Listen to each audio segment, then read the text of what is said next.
Now, as we get started in SolidWorks, let's head to File, New, and create a new blank part document just to create a start part for us. Because whenever I create a new document, you're going to see a folder here called Axes with my X, Y, and Z axes already in there, ready to use.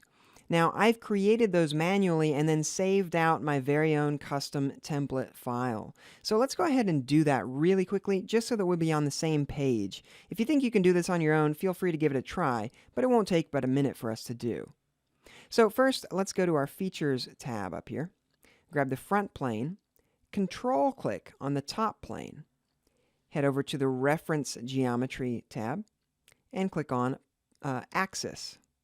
That's going to put an axis at the intersection of the front plane and the top plane. You probably know that already. So we hit OK. We now have that axis, and that happens to be our x-axis. Next, we'll click the front plane, Control-click the right plane, come up and create another axis. Hit OK. This one happens to be our y-axis, so we'll just name it y. Finally, we'll grab the top plane and the right plane. We'll come to Reference Geometry, Axis, hit OK, and we'll call this one our Z-axis. I'll take each one of those things and hide it. Then click on X, Shift-click on Z, right-click on any one of them, Add to New Folder, and we'll rename that Axes.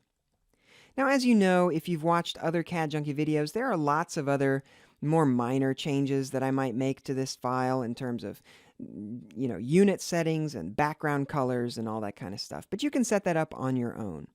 Basically, now we have a start part set up. We can go to File, Save As, and then in the Save As type, we'll just drop that down and come down to Part Templates. That's going to bring you to your default templates directory. And there's something really weird about the way that SolidWorks selects templates for you in the Dummy Novice dialog that I prefer to use.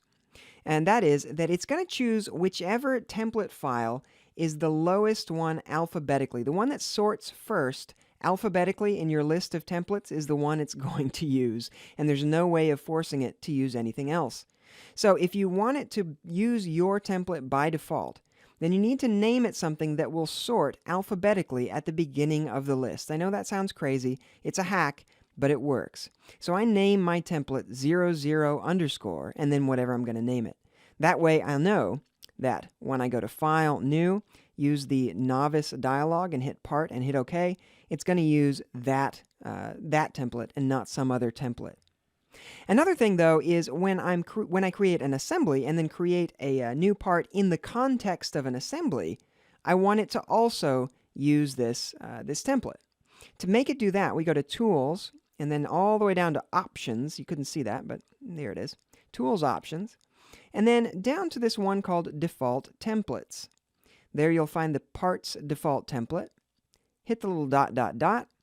You choose the template that you just saved and hit OK, and that way, when you create a new document in an assembly or you're importing a step file or anything like that, it's going to use that template by default.